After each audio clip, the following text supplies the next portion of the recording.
I hope the conversation that will follow will be at least as delightful and substantial as this buffet was. So, you know the drill for the ones of you that were with us this morning. I'm just going to run through the slides once again to tell us a little bit about blockchain for good, and then we'll start with the third Unconference of the day. So, hi, my name is Pierre Noro. I'm a lecturer and researcher at Sciences Po University at the Tech and Global Affairs Hub of Sciences Po. I'm also the digitization expert of the Word Sufficiency Lab that has just been launched by IPCC member Yamina Saheb. And it's been 8 years that I've been trying to build cool stuff with blockchain that has a positive impact on people and society. Which makes me just a bit older than Blockchain for Good itself, which is a nonprofit NGO that was co-founded in 2018, and which is a collective of academics and practitioners. All of you are invited. If you're interested in collaborating with us, please do. We are a jolly bunch of people that have three main missions. The first one is that we do collect data on impact-oriented projects built with public blockchain globally, and we release this data as an open data set. We also write sectorial reports designed to give an overview of what's currently going on, what's being developed, but also putting the spotlight on projects that are having a positive impact today. We try really hard to adopt a truly global lens that is not just focusing on global North projects, but also projects that are impacting and that are being built by global South communities. And finally, and you might have noticed, we are organizing events that really range from small community meetups to massive open events like this one. This morning you have had the opportunity to hear about digital identity and privacy, then how blockchain is transforming the supply chain, especially for food, water, energy, and other primary commodities. And so before we jump into peer-to-peer money for good, it's time to talk about climate and the environment. Just before that, I am contractually obliged to give a quick words of thanks to our sponsors that enable us to independently organize our activities and publish every bit of research on the open source and Creative Commons licenses. So Institut Louis Bachelier, Blockchain at Polytechnique, Groupe Caisse de Dépôts, Bpifrance, and Crédit Agricole Corporate Investment Bank. We love them. One thanks. I'm not going to make you clap for them, but still. Just a few rules about the conversation. This conversation is recorded. Only the audio. If you see some cameras around, it's to take pictures, but the event, there are no videos, so we can really focus on content of the discussion and not on the looks, although you all look very, very beautiful. If you do not want to be recorded, then you won't be able to talk into the mic. I'm sorry about that.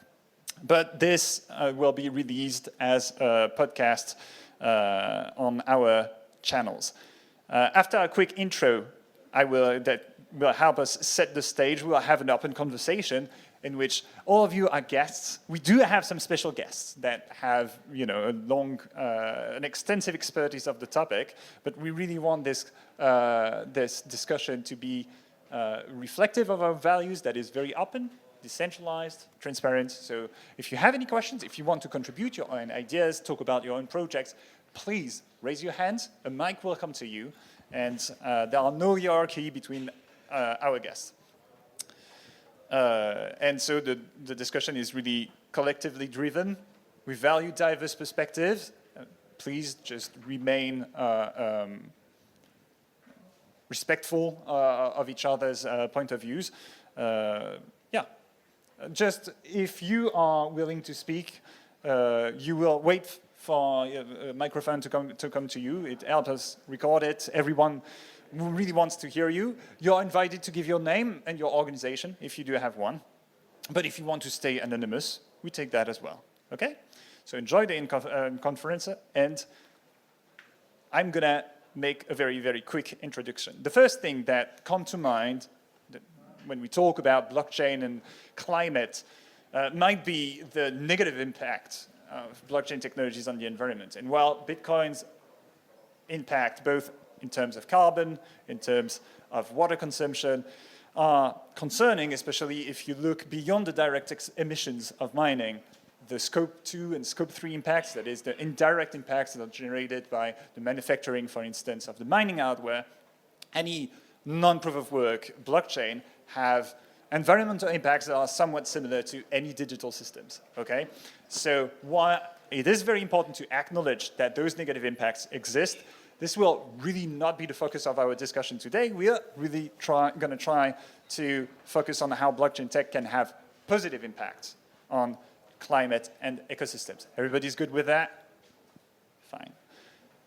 So let's talk about what blockchain can do to bring a transformative change to the way we protect, the way we also regenerate ecosystems worldwide. Well, the first thing is that I want to mention is that green finance really needs a kick in the butt. Why that? Well, the first thing is that we have a huge gap in terms of how much money is going to protect climate, protect the environment. Anyone wants to take a guess at how much more money we need annually to actually meet the estimates to reach sustainability? 10 trillions. Annually? I think that's globally, like, annually. Yeah. Okay, I've seen that number. Well, the latest World Economic Forum figures were 2.3, and I think 10 billions is for the SDGs globally. Trillions. Well, sorry, trillions. Yeah. So, in any way, many trillions is the answer per year. Once again, like this is not until 2050. Like this is per year. So there is a huge need to funnel more money into those projects. Does anybody know how many dollars in dollar terms were climate finance was in 2023 against that figure of 5 or 2 trillion? Please tell me this is a rhetoric question because I did not prepare this number. I knew that, so we all should hear it. Ah, nice. 1.8. I hear between 1.3 and 1.8. Yeah, exactly. Billion, not trillion. Yeah. So trillion. Trillion. So, you know, we should also give ourselves a little applause here because, frankly, none of that money would be floating around if it weren't for cohorts like these meeting around the world. Still a lot of work to be done.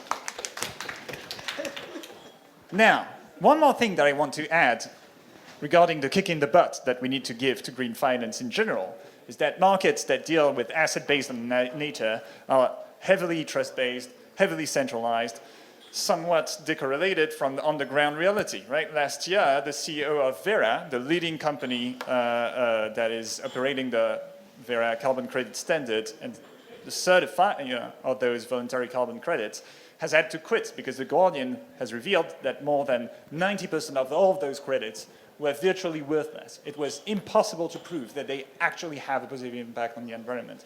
So those markets are very dysfunctional. And blockchain does provide some interesting answers to that, whether it is enhancing transparency, bringing more auditability, integrating with existing financial markets or decentralized financial markets to scale them up and increase liquidity, make greener investments more verifiable or pulling them together to limit the risks of the investors. All of that is stuff that we will have the opportunity to talk about during the conversation. Second thing I want to bring on green finance is that there can be no sustainable transition without a fair transition, right? Because let's face it, the reality is that those money flows are not symmetric, right? Like most of them, most of the money, most of the economic growth that was created through the historic emissions of carbon went to the global north countries and their economies, and most of the investments that are needed to achieve sustainability are located in global south countries that are also the most impacted ones by those climate transitions. This acceleration of funding cannot possibly work without dramatically changing the governance of how we fund the sustainable transitions and make sure that they do not spun into neo-colonial relationships between very wealthy countries that have really enjoyed that have really contributed to the current situation, towards countries that are yet to achieve mass development and are very threatened by the current climate situation. So we need to think also about how blockchain can mean more bottom-up governance, how it can empower IPLC, that is indigenous people and local communities, to strengthen forms of local stewardship of those ecosystems and really create opportunities for the people on the ground that will be in charge of changing and protecting and preserving nature. And this can be done through decentralized MRV, for instance. And just because I want all of us to agree on base definition, MRV stands for monitoring, reporting, sometimes valuation or verification, depends on what hides behind this V. And so blockchain technology can be a way to harness the knowledge, the experience of local communities who inhabit those ecosystems to make them active in the assessment of the health of an ecosystem and thus of the value of the financial asset that would be based on those natural ecosystems. And that can be very well paired with very high-tech tools. Think about satellite imagery, AI-enabled dynamic cartography of those ecosystems. There are plenty of super projects like the Open Forest protocols or Gain Forest that are experimenting with those alternative ways to just assess how well those ecosystems are doing. One other example is Collectivo, a Curacao-based DAO framework where local communities can decide to map their own ecosystems, issue their own tokens to finance both ecosystem-based adaptation, but also local and sovereign stablecoins. And finally, the third thing that I really want to mention is that blockchain tech can help us move beyond, also think about alternative models that do not commodify nature, that do not marketize nature too much, right? And that can change the relationship we have with nature in the way we try to preserve it. All of that can be part of the conversation. And in order to set up this conversation, to initiate it, I will have the pleasure to invite all of our guests. So Louise Borréani from Ecofrontiers, who's just over there. Jeanne Bloch, who's an artist, activist, and sustainability expert, but particularly active on Cosyal, right? Yes, I founded Cosyal. Andrea Leiter, who's assistant professor at the Amsterdam Center for International Law and who co-founded the Sovereign Nature Initiative. Ramzi Laieb, over there, from Carbonable. I believe we have Marcus Aurelius from KlimaDAO, sorry. Stephen Haft from the Ethereum climate platform, and Vincent. Did Vincent arrive? Yeah, Vincent from Vincent Katchavenda from Erable. So let's get into the thick of the meat, and let's start really with a very pragmatic, down-to-earth, grass-touching question of, when it comes to sustainability, what are you doing with blockchain that you couldn't do otherwise? Sure. Hi, everybody. Great to be here with you today. So at KlimaDAO, one of the unique advantages of blockchain that we're leveraging is transparency. In particular, transparency around the flow of money through the carbon credit market. So we're really focused on carbon credits right now. That's how I'll couch my discussion. But in theory, a lot of these market mechanisms could apply to other markets as well, which I think we'll get a chance to speak about. And yeah, in particular, when a traditional corporation goes and buys carbon credits on the existing carbon credit market, they're typically placing that order through a broker who settles that transaction over the phone. They send an email, a wire transfer gets sent, and a PDF gets delivered. And we think that process ends up leading to a lot of opacity, both in terms of the way the claim is being made. Usually you have to go into a 50-page PDF on the company's website to figure out what credits they actually used, and also in the way the money is flowing down to the project developer. And we think that blockchain technology can do a lot to increase the transparency and reduce the friction to find out what a company is actually doing when they claim that they're carbon neutral, as well as where the money is going when they purchase a carbon credit on the market. I also have a theory that the Paris Agreement, which was made in 2015 and signed in early 2016. Interestingly, at the exact same time that Ethereum was launching, I think, especially here we are in this sort of very French environment, I think we need to acknowledge that there are times in the world where there are ideas that are traveling just as ideas that are showing up all over the world because of the way ideas travel. The French Revolution and the American Revolution, Locke, Rousseau, all that stuff that we've studied in school, I think we can acknowledge there was a period of time in which there were a handful of ideas that were transforming the world.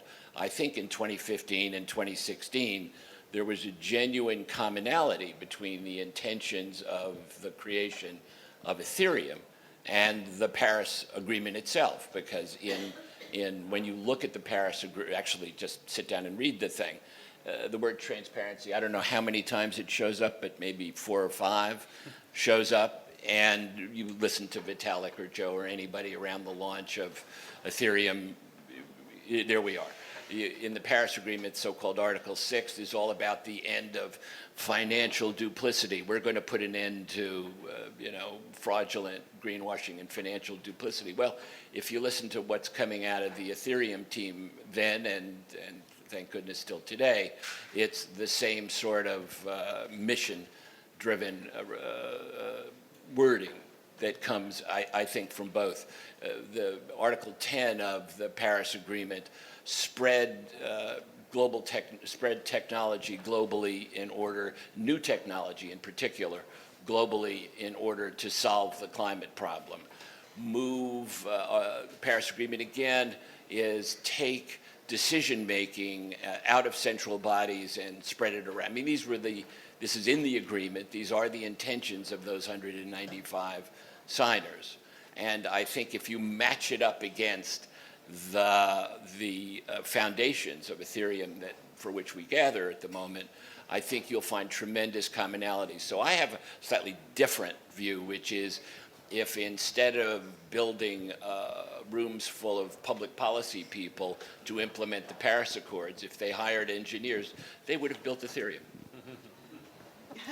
Very nice. I think that's very nice. I'm going to take your beautiful ramp and say, indeed, I think for Sovereign Nature Initiative, one of the main reasons why we are in the crypto space is the crypto community and the things that are possible within that space rather than the nitty-gritty of the technology in and of itself yet. So I think building on the question, the Paris Agreement binds states, no international lawyer by background. So really politics are thought through states and institutions. And I think there is no comparable community to the blockchain community that shows an alternative to how you do things collectively, also backed with sufficient funding and a lot of ability, a lot of energy, a lot of skill, a lot of drive and desire. So I think that in the same way in which we are seeing that politics through the state apparatuses are not holding their promise anymore and people are looking for alternatives, how else and with whom else can we secure the future beyond the state? I think that's where the crypto community comes in, and I think that we can speak more about the detail of how and what, but I think for Sovereign Nature Initiative, that's the core of why blockchain and how in blockchain, and then the transparency plays a giant role, not to downplay that, but I do think that's the zeitgeist argument, I think, is the strongest. I mean, next to and not beyond of transparency, if we go very simple, if we have a climate crisis today, it's because there's some cost, extra, externalities that are not accounted into the balance sheet of any companies. So we have a lack of accounting externalities that are negative and also that are positive. And that's another area that blockchain can really bring into the climate crisis, which is to, incorporate into the financial accounting the extra, what we call today extra financial assets, which is a word I hope we won't use anymore in the next years. And this now should pass to Carbonable, I think, because you guys are doing great work. I can try. So yeah, so already the information you provided is pretty complete and really detailed. I will just provide a personal conviction about. I started at corporate during 10 years. I worked to find solutions to operate a strategy. And if you look at the theory of how to reduce, what to put in place, the carbon credit itself is a theory that is pretty good. How we could operate it correctly. I think the subject of trust is how do I started with this one. So how do I know that someone is doing right without patching him? How do I trust someone? At the end, I'm starting to change the view, and now I'm going how as an individual, because this one I'm considering that people don't try to act correctly. So now I'm checking the other one. How, as an actor, as in a company that want to do to execute my theory, how do I prove that I'm doing the right thing without anyone watching? And this is one I think cryptography and more specifically maybe applied on the blockchain could be interesting because it could help me to generate proofs that the data is not obsolete, proves that I'm doing some computation on the right formula, prove that I'm doing some planification on how I will provide an execution for my commitments. So I say I will be carbon neutral, for example. How do I do it? So do I rely on commitment or do we rely on proof? So as an engineer and I worked on operation or execution, I rely on proof of execution and on planifications. This is my approach. So if I had to put a word on that, not just transparency, but verifiability. Yeah, I'm starting to move on the transparency. I work for Procter & Gamble, and this is the first company that we starting talk to with when we start in Carbonable, and don't talk about transparency to P&G because they don't want to dox any information. And this is how big company thinks, because if they miss something, because anyone can do things wrong, and this happen, but companies are relying on the reputation, and they will not take any risk on the reputation because they know that we can lose it like really fast. So I'm starting moving on more on the verifiability, but I'm also maybe influenced by all the things on the ZKP and so on. But I'm really interested about what it can provide as a feature, and yeah, this is. But this, it seems to me, is also part of the alignment between the technology and the needs of the growing community to address our climate crisis. ZK comes along. Suddenly, you have this now compliance and institutional need for corporations to account to the public in ways, to your point, they haven't before. These were considered externalities. Now they're internalized to a greater degree through compliance requirements. But what ZK now allows the corporations to do is, yes, there's certain data they are not prepared to share, and maybe shouldn't have to. I mean, this is a values discussion. You come out one side or the other, but they nevertheless need to present accurate information insofar as compliance requires it.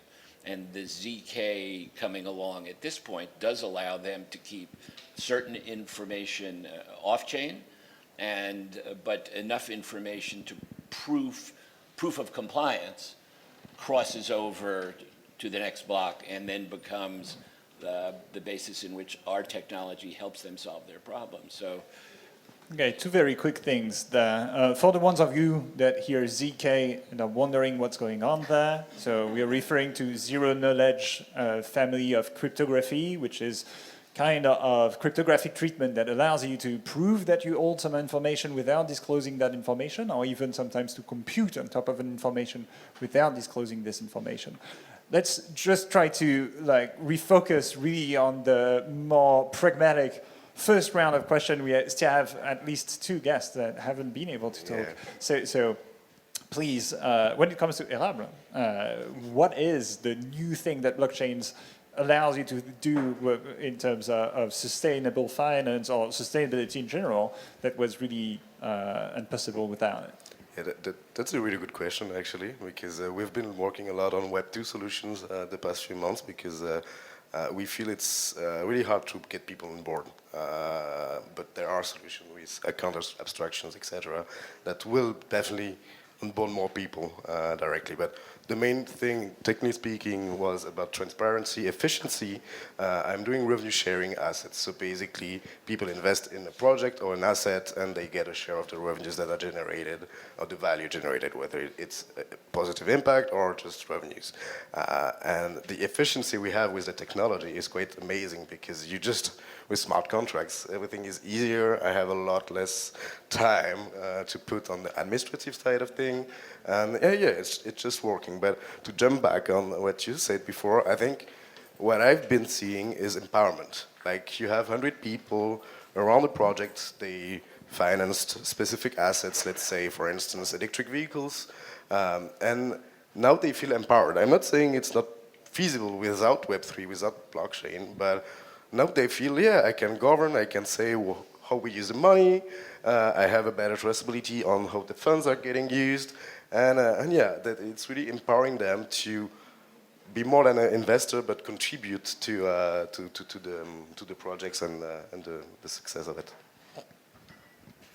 And Louise, last but not least, and especially like a lot of things were thrown out in this way, but I know that you're working also on the word commons and how the COP21 was a moment in which there was a common push for the protection of nature. When it comes to commoning, to create commons around blockchain-based green finance, I know that you've been working on some interesting stuff. So can you tell us a bit about it? Yeah.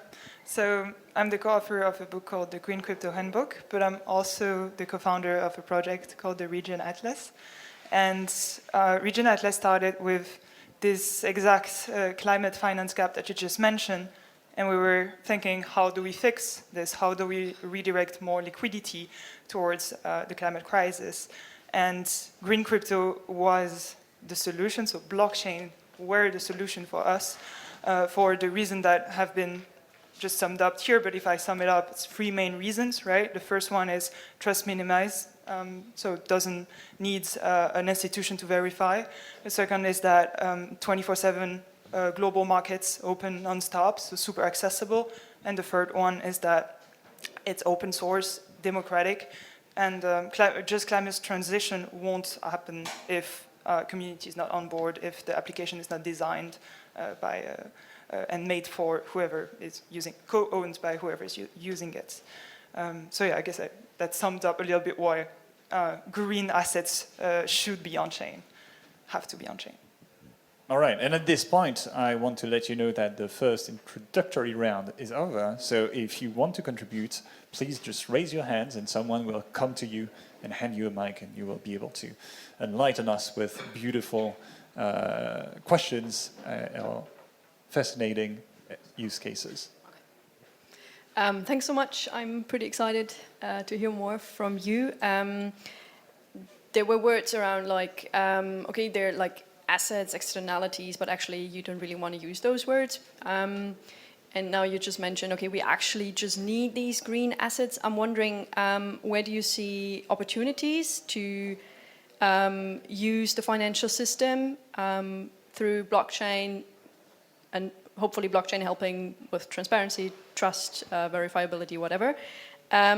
So where do you see the opportunities in that? But also where do you see challenges or actually risks in putting green values and non-human nature value out there on the financial market, which might mean speculation and stuff, drawing in the wrong people, perhaps. Sorry, complex.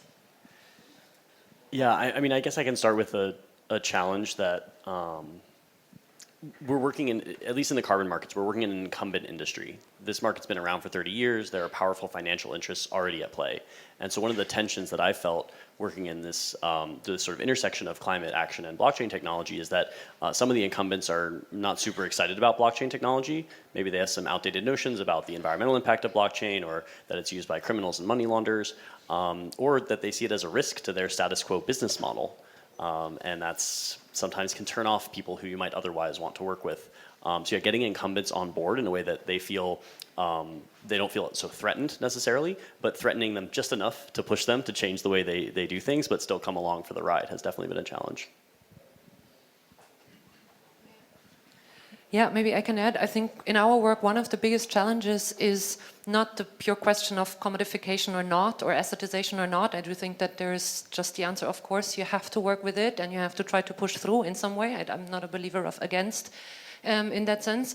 But I think that the big question is, what's the distributional outcome of that and how do you organize that? And so for us, we see between green finance and green tech, there is really like almost a closure that goes into a perfect translation of data from all sorts of sensors, be it remote or close, that can then be fed into all sorts of risk metrics that could give you an insight about how nature is doing. No? So, I mean, green finance constantly is asking, how is nature doing? And you have to have an answer for that in order to be able to value the product.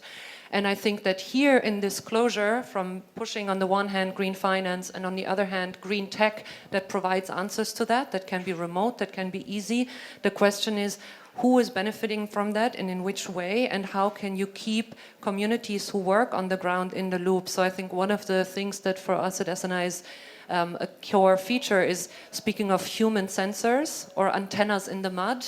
So really to try and push for saying it's impossible to have this kind of information in any credible way, quoting here Vera and the scandal, no, without bringing the communities who live on the ground into the loop, and then they have to have the biggest chunk of whatever is being done there. So I think squaring that somehow, that is something that we are pushing hard for, and I think it's a big challenge.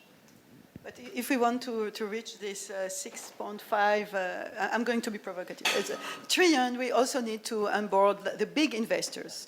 And that's what, so Cosyal is a project that I started within the XRPL ecosystem and working with other partners there in order to help development banks attract private investors, but to make, climate program from development banks attractive to private investors. And when you see private investors, and I'm talking about, institutional and banks, they are complaining a lot about the lack of credible data. So I heard people from very big French banks saying, I'm in charge of the green fund, and I can tell you that 95% of the fund is not green. And on the other hand, you have like a myriad of initiatives trying to produce new frameworks of new data that are going to be credible, then that be going to be on a credible carbon market. So, to me, the question is that, and I found that people that are trying to make credible data for simple DEX, simple finance, not green finance, have similar issues. So the question about credible data, which to me is also very symptomatic of the time we are living in, how can we have, again, a shared way of evaluating what we value, And so for me, that remains a big problem. And for Cosyal, it's a very hard work in educating people with different culture. I mean, we have to take this into account. You bring new things, you experiment new tools, new technologies, with people working in different ways. So it's a lot of work in terms of communicating and education and sharing a common language. And I'd love to get, answers from you all. It will help me. I think you were saying it's about credible data. I do agree with that, but I think it's more than that. The reason why institutional buyers are not stepping in the green market now, and I've had similar conversation, I think also with head of banks who are like, yeah, okay, I'm ready to invest in green, but can you give me something that's stable, liquid, low risk, and right? Green crypto can't offer that today.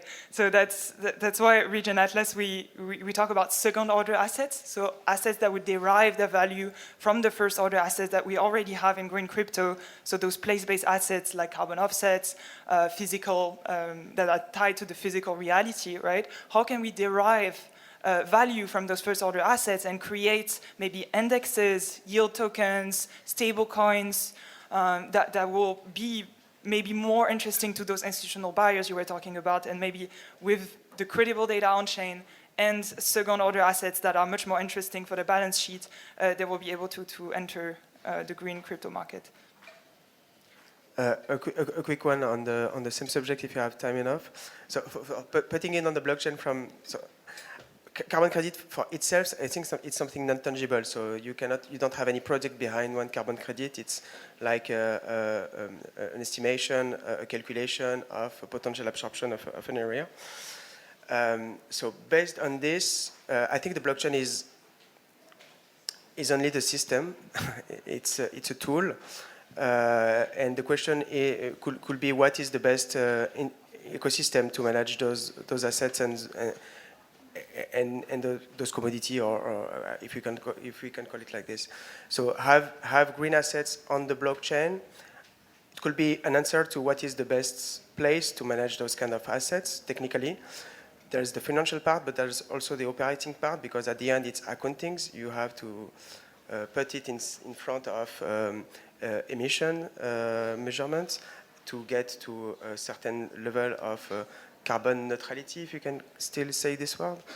But yeah, I think it's more a research of having the best ecosystem to manipulate and to modelize those assets with their complexity related to all the metadata. And I think blockchain could be an answer to provide like capability and features at a cheap price. Gert-Jan Storm, DEP. We are behind an initiative bc100plus.org. A few members are here, just for information. I would like to raise a question about the new phenomenon of energy demand in artificial intelligence, large language models, and data. Does your community feel the pressure, and so what are you going to do about it? It's kind of an overwhelming issue when you look at the scope, and in our work focusing on the EU, we would plead for a precautionary approach to policy making to address this as a matter of urgency. It will not happen, but it's still there. Urgency is about risks in the planetary boundaries issues, and mitigation would be about opportunities for the common good and the public interest as a context to what we are discussing here. Just for information, when it is about biodiversity we are involved in, it's amongst others about the target of eliminating $500 billion dollars in subsidies for agriculture by 2030 globally, of which a fair share for the EU. And generally, IMF work over the past 10 years is about 6 to 7 trillion energy subsidies, producers, consumers, with adverse impacts. Just about figures. The question is about, apart from the observation about energy demand, do you detect a tendency to a more integrated approach to pricing externalities? Because it's nice to talk about carbon pricing, water pricing is there as well, land pricing might come, land use. And the reason to mention is that biodiversity as a general theme covers a lot of opportunities to mitigate climate change at scale rapidly in food systems, food losses and waste, and stuff like that. I mention these because I finalize with that observation, as I suggested this morning. Could we find common ground between, on the one hand, the initiatives in the blockchain world, and in the world I try to contribute to, the biodiversity world, both driven and informed by common interest and public good, and the ODDs, SDGs, ODD en français. Thank you. If I may, you talk about the need for corporations to account for their externalities, so-called, because they shouldn't be considered externalities. And I think that's, Raymond, is that you? I think so, from BC 100. We have to account for our own, and our own are significant. I mean, proof of work at this point will annually now be responsible for emissions of over 100 million metric tons a year, I think, 94 million of which are just Bitcoin. But when you have the president of one country, Iceland in this case, Bjorni, who is otherwise, you would, among world leaders, a pretty fair person when it comes to new tech, a friend of sorts to I think what we're trying to accomplish, who has to say, I have a choice between allowing Bitcoin miners in my country and running my schools. This is a choice he shouldn't have to make. And so we do, to your point, need to embrace this. And there's going to come a moment where we're going to be able to escape it. And that moment's coming fairly quickly, because AI and its demands for energy and other resources will dwarf blockchain very quickly. We will look like a leaky faucet in Lyon compared to AI.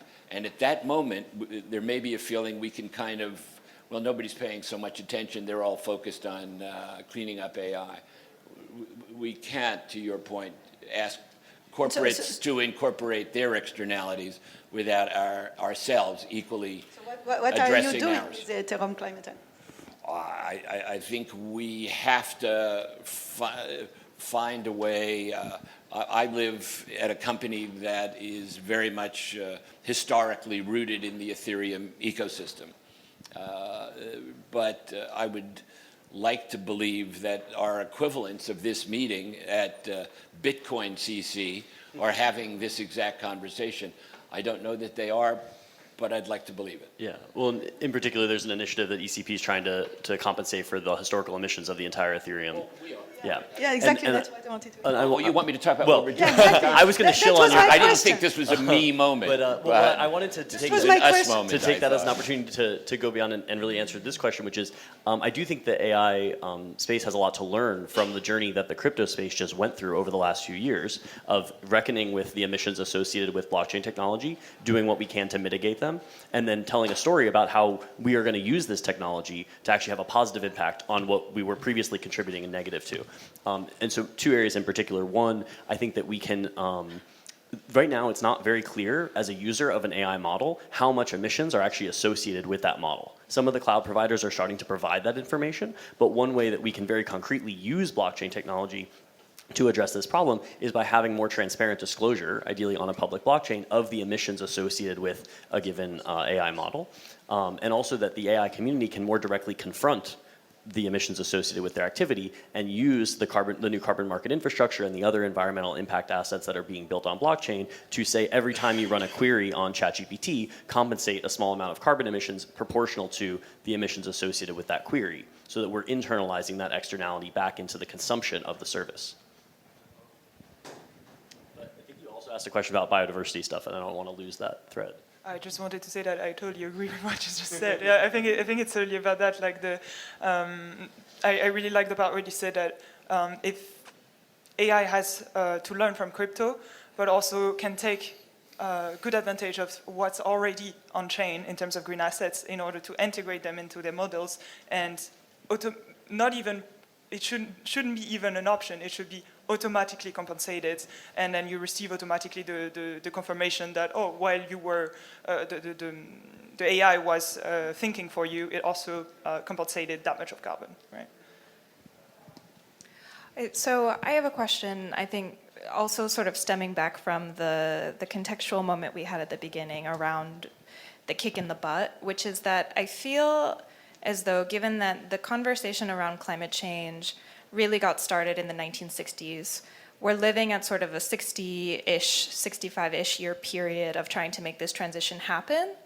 And we keep talking about the necessity of good data, and I think the possibility is there with blockchain, but I think also really concerned about managing the transition from the standpoint of unlocking the financial capital and really financing the transition, but also reckoning with the reality that is human greed and the way that it's sort of been structurally crystallized in capitalism. And so this is me speaking my first draft here, but I'm curious how we reckon with that, how we finance the transition, unlock more motivation and incentives, but also work towards a more decentralized, individualized, perhaps, system of shared wealth that isn't just winner take all? So that's my question. Thank you. Thank you. Yeah, I mean, that's a tough one. In many ways, the premise of market-based solutions to climate change is to harness the greed impulse and incentivize people to do the right thing rather than to just take advantage of externalities by polluting without compensating for it. But it is definitely playing with fire. It's a powerful mechanism, and if it's not structured and governed appropriately, it can be dangerous. Much more to say than that. I mean, I also think that on the flip side of the incentive mechanisms is the question of structural organizing so as to have bargaining power. I mean, that's always has been the flip side. No, this is how labor organizes in many ways. So I do think that here the question becomes, where are these organizing pockets? And if you look at the rights of nature discourse, for example, usually what you find is rights of nature are mediated through communities. So you would say the river has a right, but at the end of the day, it would be custodians of the river who are speaking for the river, so to speak. But I think what often is missing in that part is what is happening with the money around that. Like, how are these guardians empowered through financial flows? How are they tied into what is going on there so that they can have some more bargaining power? And again, like for SNI, for Sovereign Nation Initiative, what we are trying to do is we are trying to bring biodiversity stewards together into something like a consortium so that they can have a bit of bargaining power about giving their data to someone. Now, if that is valuable data or not for a financial product, that still remains to be seen. But this proprietary data that is really like the antennas in the mud data, how can you make it so that the communities keep a bargaining chip? I think has a lot to do with organizing as a counterbalance to the question of market-driven solutions. I might add that the issue with the powerful interests you're looking to address with your very good question, round of applause, is the lack of accountability of the very powerful in the world.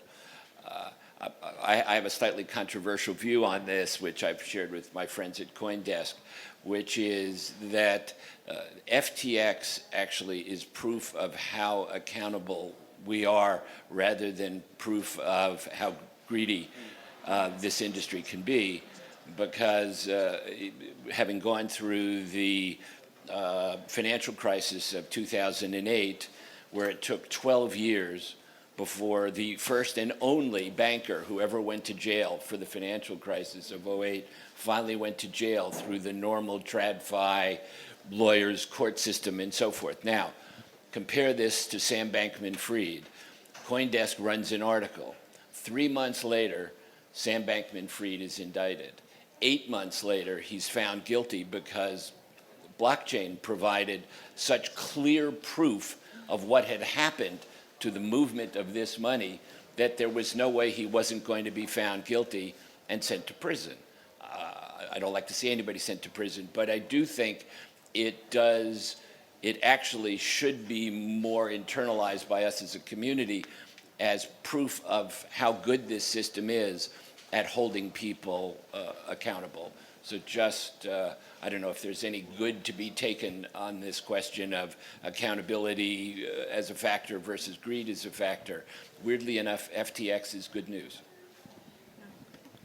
90% of the money has also been recovered because they found it. In terms of incentivization, the day that investing in solar panel is going to be a higher return and more profitable than investing in fossil fuel, it's going to be very easy, you know. Yeah. Just a quick one also on my opinion on that topic is I don't really believe in incentive if it's not regulation. In my perspective, without it we cannot move.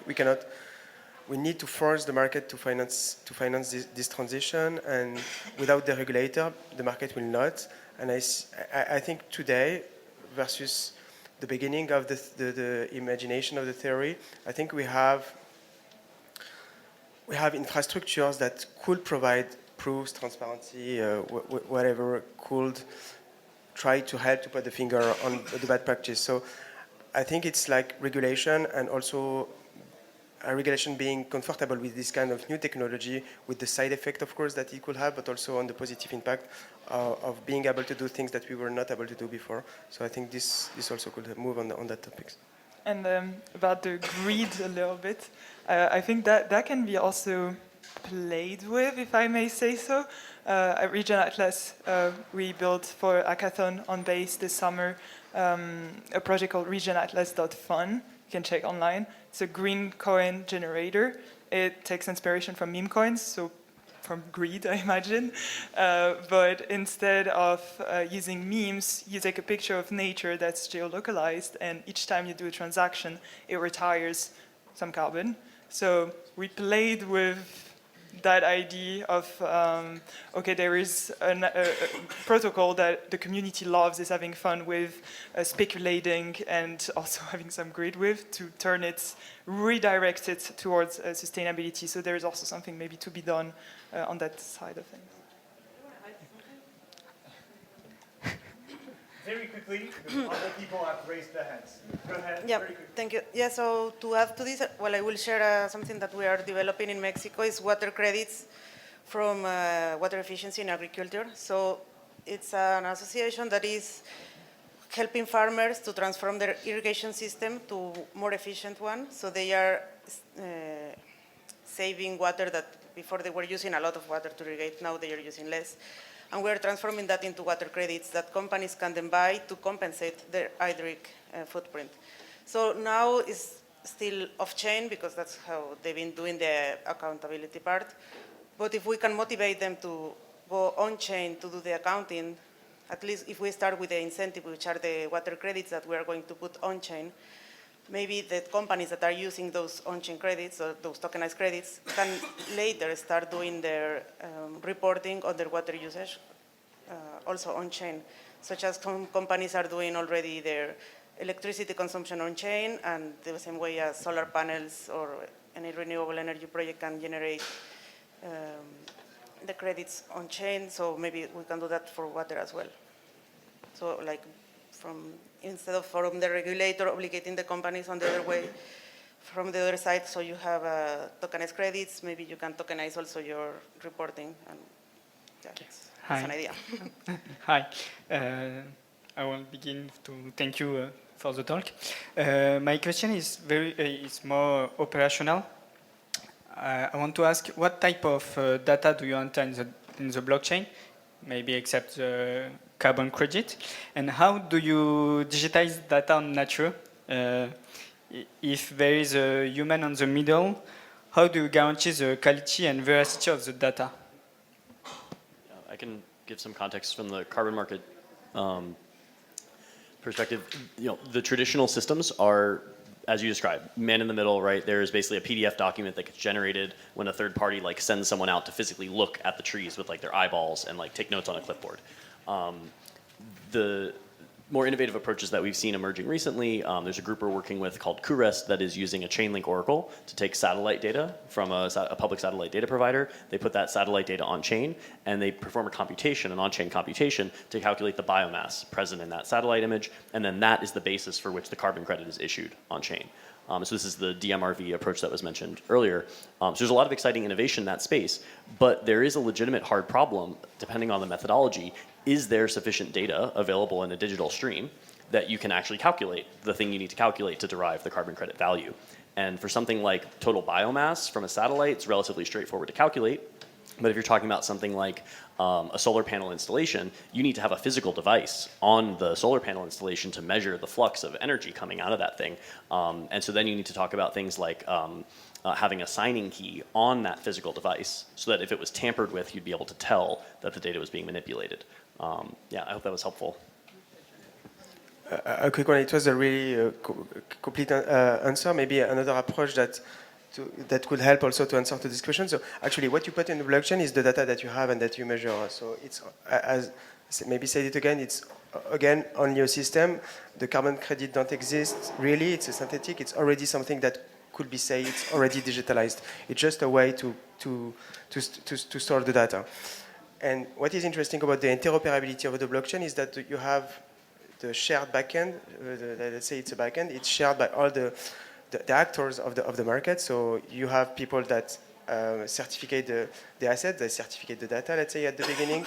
The others operate on it to say, hey, I consume, I sell, I market make, and so on. and you have the people that say, so you can guarantee that if all the people interoperate on the same backend, they don't duplicate the information, and you reduce the friction, the number of friction for the mistake, for the trust issue that you can have. But at the same thing, if you put shit in the blockchain, you guarantee the integrity of shitty data, let's say. So you have to monitor it, as you said, how you guarantee that the data is correct and the carbon credit is not obsolete, how do you guarantee that the project is still occurring, and so on. So you have the monitoring, as I said, that we call DMRV. It's appellation for this kind of guys that provide automated verification data.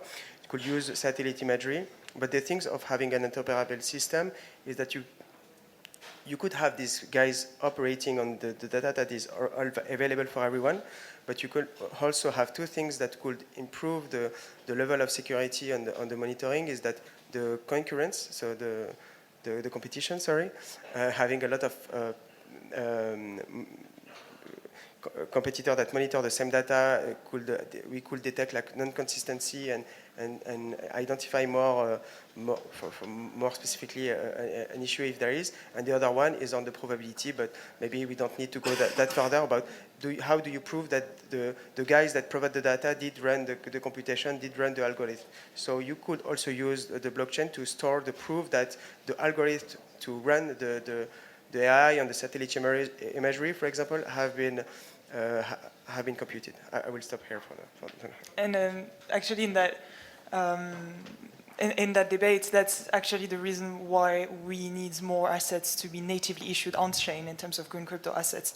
Because if you take the data that has been produced by off-chain registries, you can't trust them the way you will trust data that has been gathered and tokenized immediately by the asset producers themselves.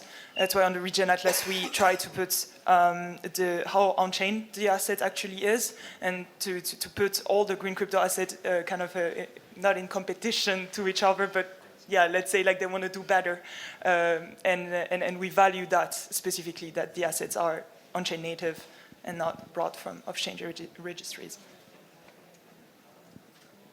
Hello, my name is Noémie. I'm a former PhD candidate in digital currencies.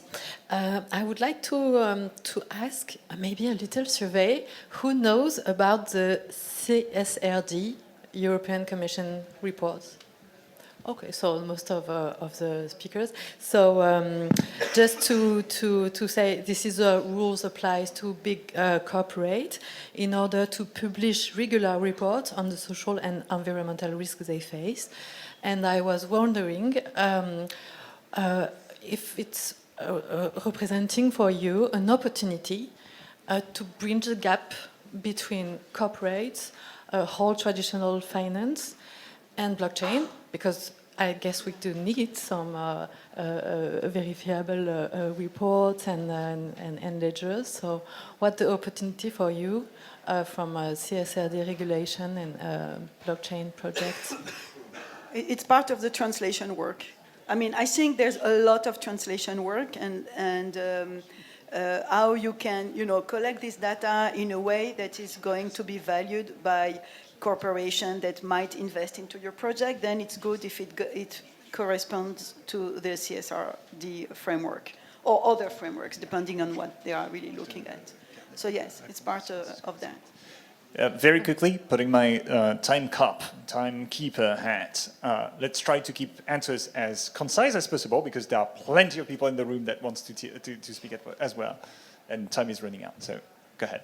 Very briefly, I think that the CSR directive is really well done, I have to say, in a sense, to the regulator, because what it makes very attractive is what could be called something like insetting.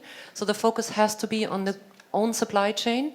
So offsetting, buying credits, buying whatever things, is not going to do anything to these corporates. And also the way that they have to report is that they have to report all of their chain and all of their activities. So if you have like a cheap whatever project where you have some offsetting, it will look really crappy in the report. So I think they did really well in that.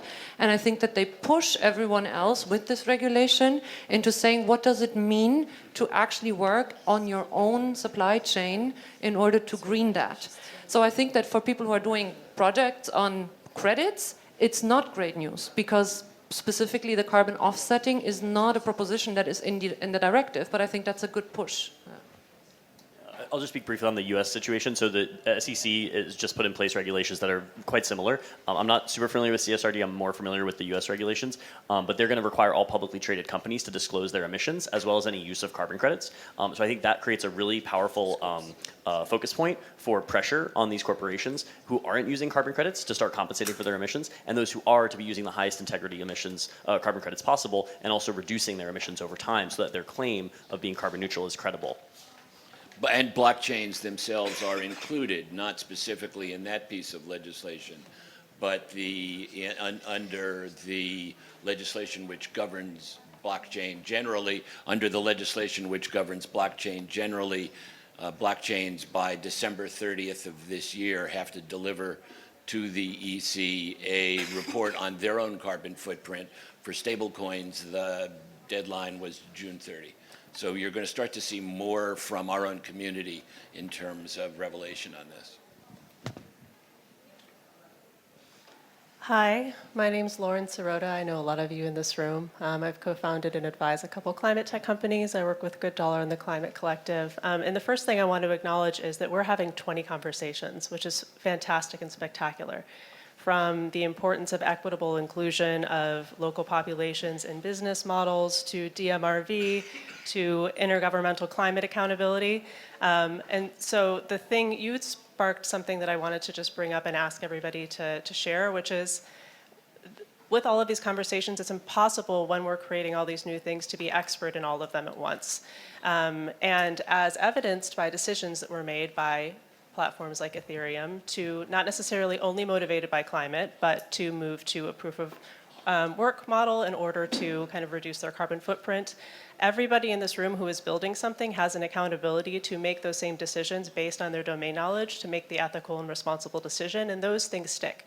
So just like the example of FTX being a great example of accountability based on negative behaviors, those same things happen when there's positive accountability. So I would love to hear, each of you is kind of in a position of power within your organization, if you felt those tensions in any of the decisions that you've had to make or pushed for that really do make a huge difference but might seem small, because I think those are often underappreciated and they're the significant things that make a difference. I can maybe start. It's not climate related, but crypto related in a sense. So the Regen Atlas, the project I've co-founded, we are working to decentralize the front end. That was a technical choice that was in tension with certain values, which are not environmental, but like how do we make the whole application as decentralized as possible, and also the whole source code open source. So that's something that is more annoying to do, it's more work, yet we believe it's important also in terms of value, because we believe decentralization is the key. Yeah, in the Klima world, one of the big tensions that we faced is, should we have started with the existing credits that were out there in circulation, primarily issued by Vera, or should we have started only with the on-chain native credits that were being issued? I think you have an answer to that based on past behavior, right? Well, and the hard part is, in some ways, the fact that we made such a splash in the carbon market had to do with the fact that we supported the largest registry in the market. If we had only supported the on-chain credits, it would have been a much smaller market, total market size. And so there is this tension about trying to work within an incumbent system versus sort of burning the whole thing down and building it anew. I'm a pretty pragmatic person. I think we kind of have to do both at the same time. But the question is, how do you work with those incumbent players in a way that is not compromising the values of transparency, decentralization that this space is coming from? And how do you persist in the face of an entire industry revolting against you because of the misunderstanding of the decisions? So I think that that's a good example of how we can all just make sure that we understand the context in which the decisions were made and who made them and why before we're critical, because I think it's very easy. I've seen you yourself be canceled multiple times and then have to do the work of educating other people as to why decisions were made. And so it's really, these are complex issues, right? And the decisions that people who run businesses are making are like very complex decisions. So we should respect each other and know that there's good intention. I'm going to go back to what you said earlier, which clearly resonates in the room. And the way the Ethereum climate platform was created was to say that the Ethereum, which it turns out may be the most extensive and expensive successful carbon mitigation ever accomplished in business or industry, in the sense that here was an industry that had $300-400 billion tied up in it, that risked the security of the entire platform the entire protocol, in order to reform itself, and in doing so dropped 99.92% of its carbon footprint. But the way we went about forming the Ethereum climate platform was to interview the devs that actually did the work. And we said, well, no, hold on. We didn't do this. Y'all did this. 120 devs around the world. So we started talking to those devs to said, what would you consider the outcome to make you proud of what you did that was worth addressing? And what came back to us was, well, we're leaving behind 7 years of proof of work. Let's not pretend that didn't happen. Let's look at those 7 years. Let's measure what that carbon debt is to the planet, broadly speaking, and let's try to pay it back over the next few years. But it started, I think, in a kind of rather nice, accountable way by saying to the devs that actually did the work, what would you like to see happen?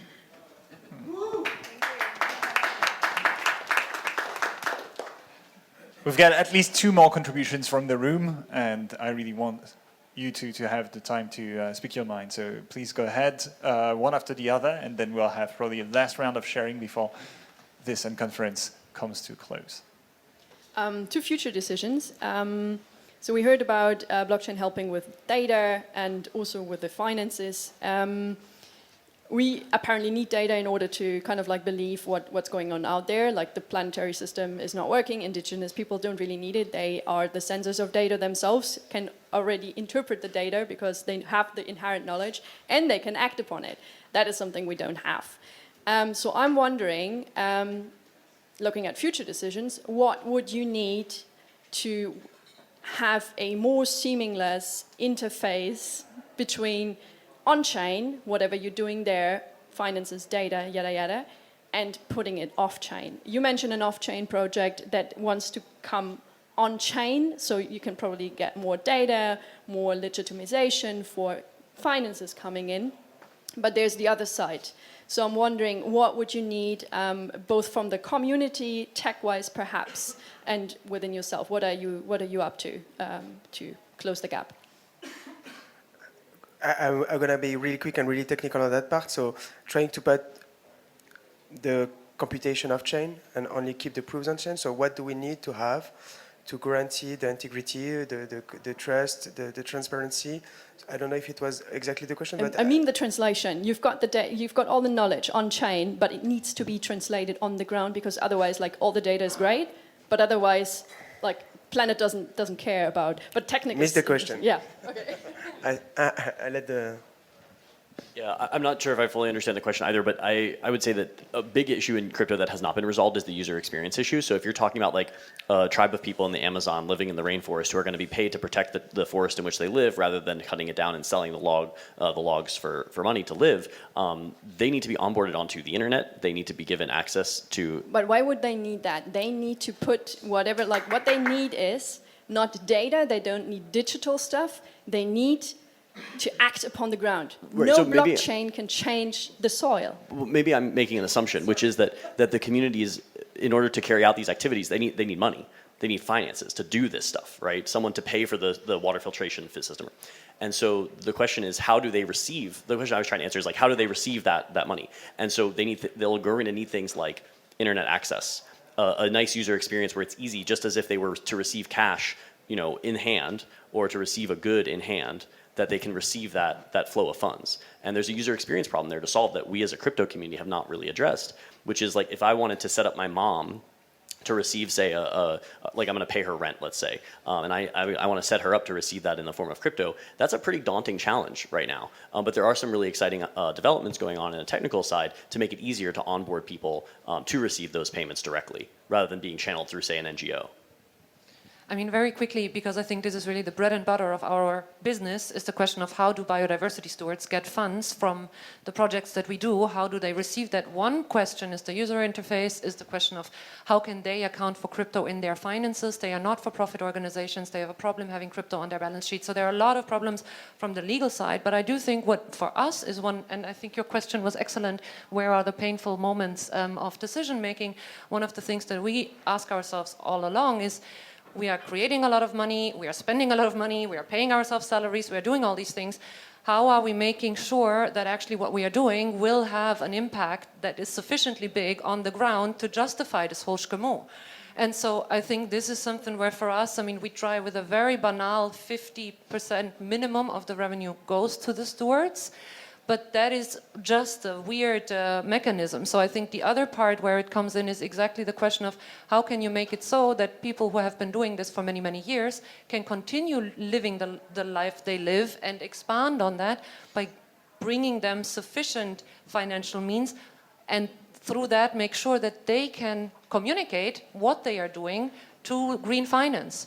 So how can communities on the ground make sure that whatever they do is understood as good nature behavior and can go into a database? And I think that's super difficult. And there the question of what is a qualitative metric? Can you work with that? Can you work with film? Can you work with art? Can you work with, I know I'm sounding crazy, yeah, but you have to have like some quantitative metrics, for sure that has the base layer, but how can you go beyond that so that it becomes more seamless for people to express what they are doing? I think that's one of the biggest challenges to solve. And to Marcus's point, though, what we're trying to move is resources from one place to the other, and to move it into these communities. What we concluded early on is we absolutely needed a solution, because we were planning to do a lot of work with stakeholders in the global south, and they all actually all do. Some of them that don't even have internet have cell phones. And if you look at Celo, C-E-L-O, if you don't know it, you should know it, because Celo has the ability to create payment rails built into mobile phones, and they are a terrific solution that our community has. On the next discussion. Yeah, we'll hear from them during the next discussion. Jeanne, did you want to bounce on this? No, not really. Then, sir, please go ahead with your contribution. I mean, I know some projects that are really doing that in Brazil, and with people, regenerative farmers that just share the proof of regeneration, and then the organization is making sure to value this data. And so it works. Hi, I'm Morgan, heavily opinionated nobody. I really want to push harder on what my colleague said earlier. I think I'm quite... I'm glad we're all sat here having these discussions, but I hear a lot of talk about finance, assets, development of technology, use of data. And I am a little bit frustrated because I can't help but feel that, we're distracted and we're focusing on the wrong things. And I wanted to ask the question, or at least put the thought out there, that the world exists the way it does today because we set up certain systems and we have a cultural practice that led us to where we are. And I struggle to see how focusing on these things, especially institutional buy-in, is going to change anything, because the way in which technologies are developed, the way in which finance works, and the people with the power and the money have got there because of certain values. And those values are, extractivist, exploitative, capitalizing, and, fundamentally individualist. Yeah, I feel like there's a lack of a more political grounding in some of these conversations, and just this space in general, in thinking that, if we played the game by the same rules, that there can be a different outcome. And I think, my hope for blockchain and why I got into the space was because it represents, it holds a lot of the values that I think are positive and more fundamentally human, but I don't buy the argument that humans are greedy. I think we're greedy because of the system that surrounds us and has forced us to be so. I don't think an extractive economy is a matter of value.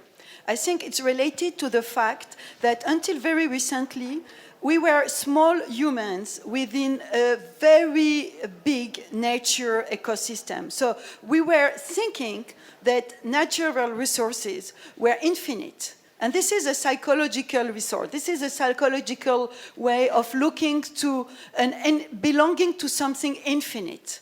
And today we are aware that the extraction, has put some limit into, we don't have this infinite relationship anymore within our ecosystem. So it's not a matter of value, it's just a matter of interaction. And what is true is that we have lost the system, again, not a value, of producing regenerative. But because we misunderstood the fact that actually we are on a linear and not a regenerative circle. So we have cut the organic and biological way of thinking. But because we became too big, you understand what I mean? I want to, because I've been in that, I was like you when I was your age. And the question, no, but I want to say, it's important, it's really important. I'm still working in this field since this time, okay? So it's important to understand that it's not only a matter of being on the good or bad side, it's a matter of a system thinking that has to be disrupted or that is changing. And it's not accusing people of just being greedy. I mean, we are human and we are using energy and we want to control more energy. But so the question to me, and I will connect this with to raise a question I wanted to raise here, is that what I see in this field of regenerative finance is that do we need a common language or not to be more efficient? And do you think that we already have this common language? Louise wanted to say something, I think, and we're really reaching the end of the panel. Someone, Astia, has something, like Louise first, you chip in, and very last remarks so we can move into It's going to be real quick. It's just I want to talk to you after because I want you to explain to me what do you think blockchain is not disruptive and why do you think blockchain is actually following the same capitalist path, because I think on the whole contrary it's super disruptive and it goes against. I can talk to him afterwards. All right. And a very quick remark, it's not a question. On the idea that we need to bring internet connection, for example, in local communities, indigenous communities, I think that's a stretch. And in the meantime, perhaps we can use systems, traditional systems, like delegating someone in the community to have access to the internet somewhere, and then they can bring the funds into the community to create the impact that we desire. So, and if you want to say that, thank you very much. If you want to hear more about this, tune into the podcast where Ethic Hub actually mentioned how they reach farmers that are non-bunkerized and do not have an access to internet. Very quick closing remarks to the ones of you that have perhaps spoken a little bit less. Just wanted to say, to jump on what you said before, I think I'm working mainly on the financial side of things, and we all say we want to redirect capital towards things that matters. The thing is, where is the capital and how do we manage to get that capital in? I do feel if we manage to shift between people who can invest as long as they don't have the governance. I'm looking for funds, for big funds, but I don't want them to have the governance on the product and on the companies that are getting funded. And I think that's where we need to find the right way to do that, because if they give us the money, but they don't have the governance, we might be able at least to go faster. And I think we need to manage to go faster. Yeah, I want to throw out a metaphor that was really helpful for me in understanding this situation. Jeanne mentioned systems change, and thinking about how do systems change, how do you as an individual agent within a very complex and large system have the most leverage. One metaphor that might be helpful is the distinction between an insider, an outsider, and a beyonder. And these are sort of three different roles you can take when you're interacting with a large complex system. You can be inside the institutions, trying to make incremental change, advocating for reform within the existing system. You can be outside in the street with a sign, protesting, saying these are my values, this is what I think the system should be. Or you can be a beyonder. You can go out on your own, build some new thing, some experiment on a local scale, and see, does this new way of running a system work? And if it does, maybe the insiders can take some of those ideas from the beyonders, advocate for systems change, and push that through under pressure from the outsiders, putting pressure on the people in the institution to change that system. I think we need all three. It's hard to it's hard for any one of those groups of people to implement system change on their own, but by working together, and in a space like this in crypto, I find a lot of insiders, beyonders, and outsiders talking to each other, which I think can be really productive.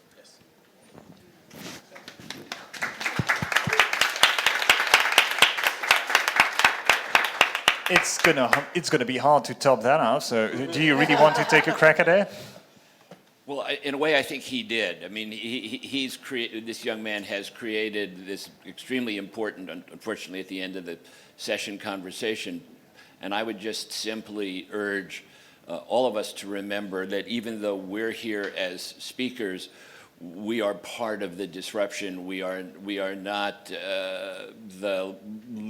in some way the elite of that. We have a responsibility, and I think as long as we remember that we are stewards of that trust and not the owners of that trust, I think we have a chance to live up to the promise of this, and maybe next year, come closer to that reality. And on these beautiful words, I invite all of you to put your hands together for all of the guests.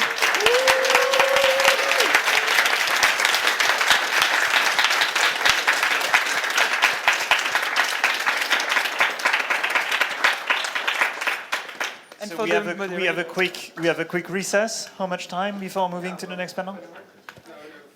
And just a quick word of thanks for our moderator as well, and thank you for hosting the space.